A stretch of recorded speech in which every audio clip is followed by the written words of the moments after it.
The next thing I want to talk about is the colleagues. So, ang mga Filipino teachers na mamimit nyo, halo-halo. Merong mga helpful.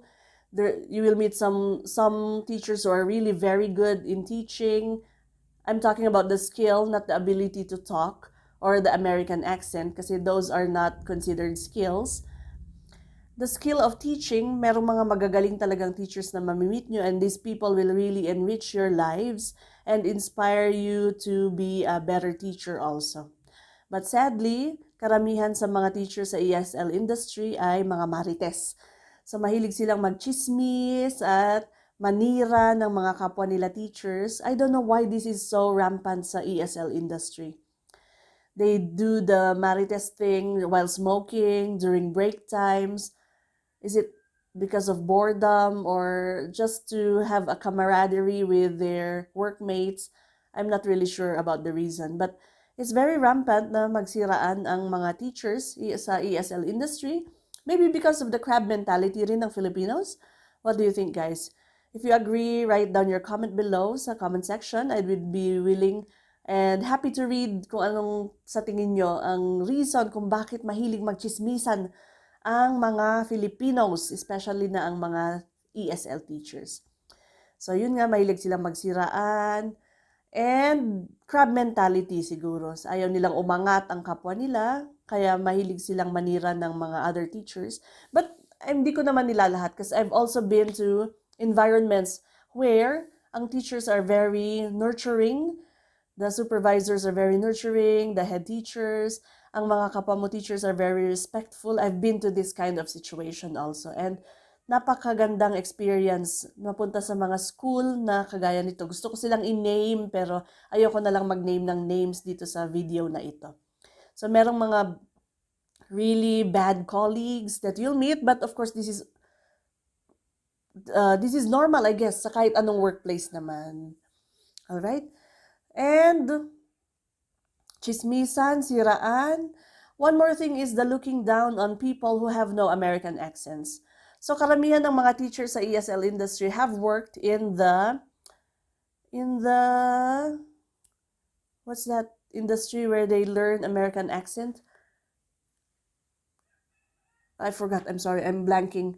So anyway, itong mga teachers that have American accents, they usually look down on people who don't have it. Or hindi naman lahat. So always hindi ko nila lahat. I'm just talking about the majority that I have seen in my experience only. So I'm only talking about my experience as an ESL teacher for more than 20 years. Okay, so sometimes there is a prejudice against teachers who don't have American accents. But remember, guys, when teaching ESL, actually what we're striving for is a neutralized accent. So we just have to do with the regional accent or the Filipino accent that we have in order to be more understood by our students. So we strive for a neutralized accent, not an American accent, actually. All right. Also, napansin nyo, actually.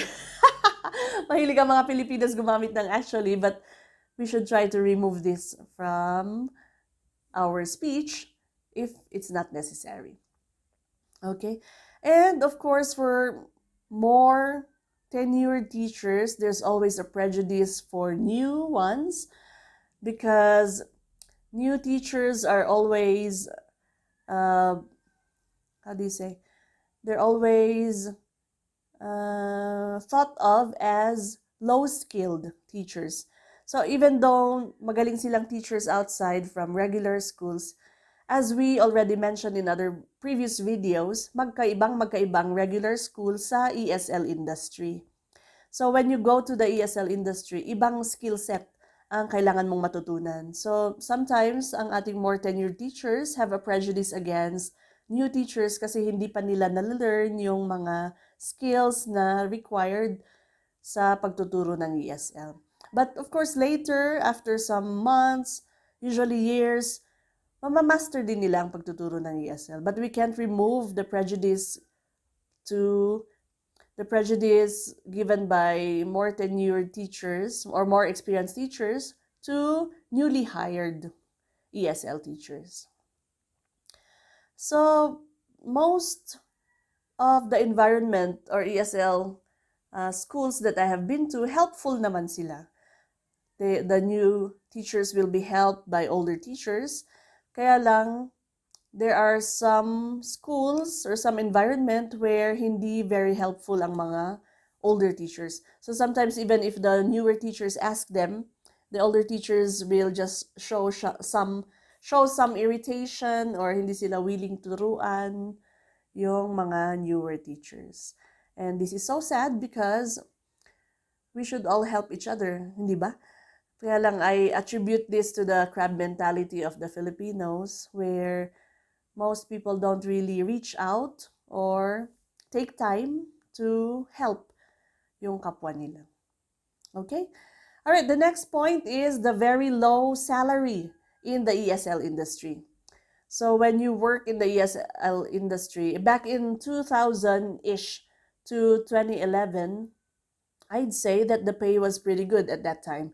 So most professionals who couldn't find work in their own fields chose to become ESL teachers because the pay was actually good. During that time, 2000-ish until 2010. But after this, I was shocked when, kasi nag-work ako from 2006 to 2011 sa isang ESL company. But then, I had to quit because of personal reasons. When I came back in 2023 in the ESL industry, I was so shocked that the pay was so low. Very, very low to the point na it's almost ridiculous. For example, in 2006, ang basic pay ko ay 8.5. And in this company, you get an increase every 3 months, an increase of 500 pesos every 3 months. So imagine in 2010, I have reached the ceiling of 18,000 basic pay for a month dito sa school na pinasukan ko. That was in 2010. But in 2023, you would expect na mas malaki na yung sweldo ng ESL teachers in the Philippines. But sadly, that's not the case.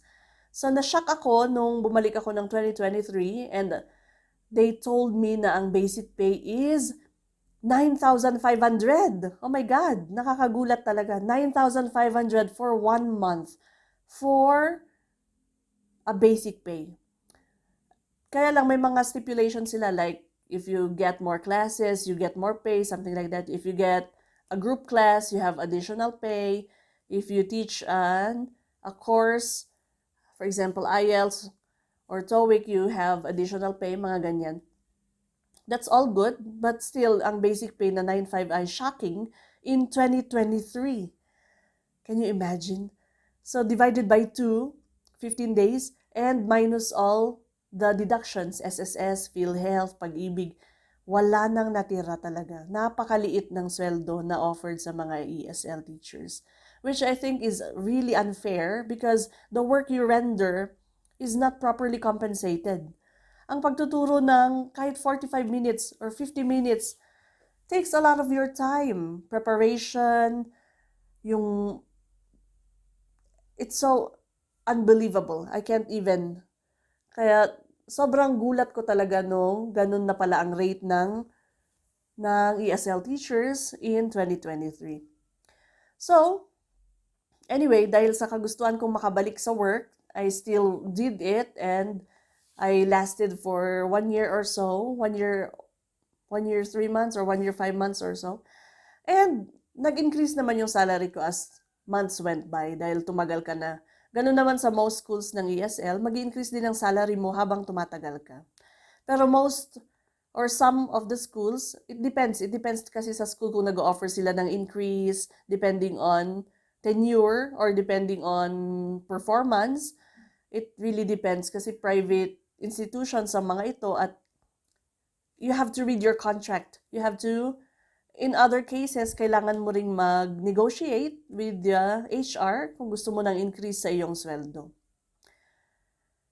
Alright, so basically, very low salary sa ESL industry. And in most cases, walang salary raise. So it's really a dead-end job, especially kung walang promotions, which I will talk about in the following points.